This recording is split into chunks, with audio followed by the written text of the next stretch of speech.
ओम नमो भगवते वासुदेवाय नमः। अक्षय नवमी आज का दिन बहुत खास है। आज के दिन भगवान विष्णु की विधि विधान के साथ पूजा अर्चना की जाती है। साथ ही साथ आज के दिन को अक्षय नवमी के नाम से जाना जाता है। अक्षय मतलब जिसका क्षय कभी भी ना हो सके। इसको आंवला नवमी भी कहा जाता है और आंवला नवमी कार्तिक मास की शुक्ल पक्ष की नवमी तिथि को मनाई जाती है।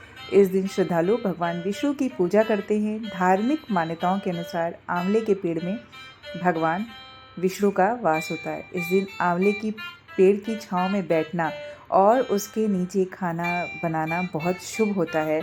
और वहाँ पर खाना बनाने के बाद सबसे पहले जो भोजन बनाते हैं उसका भोग आंवले के पेड़ को और साथ ही साथ भगवान विष्णु को लगाते हैं और फिर सब लोग ग्रहण करते हैं।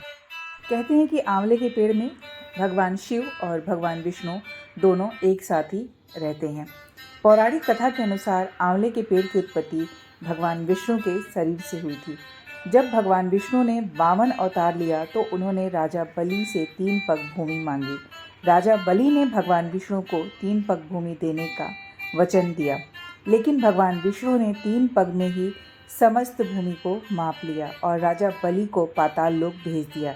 राजा बलि की पत्नी विंध्यावली ने भगवान विष्णु से अपने पति की मुक्ति के लिए प्रार्थना की। भगवान विष्णु ने उन्हें वरदान दिया कि आंवले के पेड़ की पूजा से राजा बलि की मुक्ति होगी। तब से ही इस पावन दिन पर आंवले के पेड़ की पूजा का विधान है।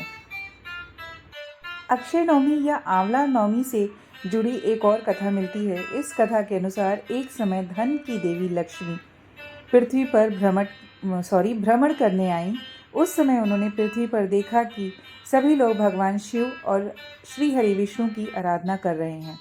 यह देखकर उनके मन में भी दोनों देवताओं की पूजा करने का ख्याल आया। लक्ष्मी जी ने सोचा कि आखिर दोनों देवों की पूजा एक साथ कैसे की जाए। लक्ष्मी जी इस सोच विचार में मग्न हो गई। कुछ पल बीतने के बाद उन्हें एहसास हुआ कि धरती पर तो भगवान विष्णु और शिव जी को एक साथ केवल आंवले के पेड़ के सन्मुख ही पूजा जा सकता है, क्योंकि सिर्फ आंवले में ही बेल और तुलसी दोनों के गुण मिलते हैं।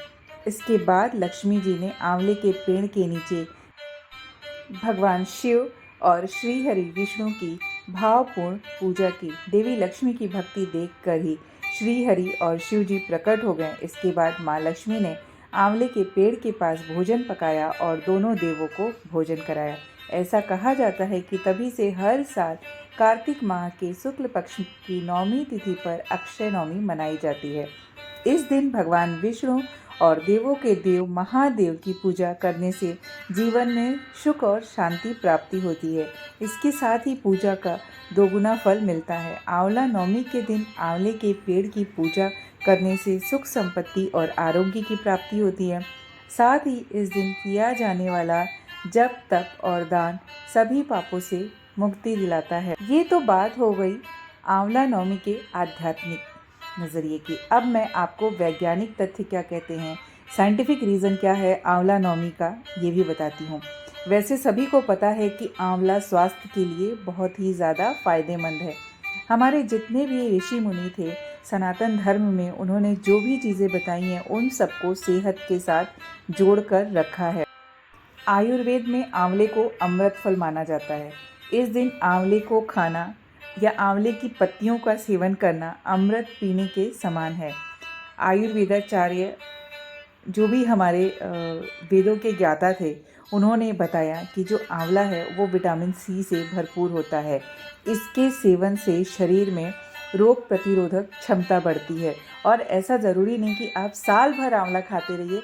अगर आपने कार्तिक माह में 10 दिन भी आंवले का सेवन कर लिया या 5 दिन भी कर लिया, तो ये आपके 1 साल जो आप आंवले का फल खाएंगे उसकी कमी को पूरा कर दे। अक्षय नवमी पर दान पुण्य का भी विशेष महत्व है और ये सारी चीज़ें हमारे शास्त्रों में इसलिए बनाई गई हैं क्योंकि हम हमेशा तो नहीं कर सकते, लेकिन कुछ खास अवसरों पर हमारे आसपास जो भी लोग रहते हैं, जो ज़रूरतमंद हैं, जिनको इन चीज़ों की ज़रूरत है, हम दे सकें।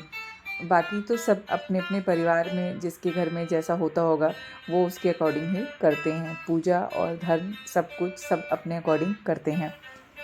अक्षय नवमी की एक ख़ास बात जो मुझे बचपन से याद आती है, तब तो मैं बहुत छोटी होती थी, लेकिन मुझे वो सारी चीज़ें याद आती हैं कि कैसे गांव में लोग एकत्रित होकर आंवले के नीचे खाना बनाते थे और खाते थे। वैसे तो भोजन शाम को करते हैं और बोलते हैं कि अमृत वर्षा भी होती है आंवले के पेड़ के नीचे। तो कार्तिक मास वैसे ही अपने आप में बहुत महात्म रखता है।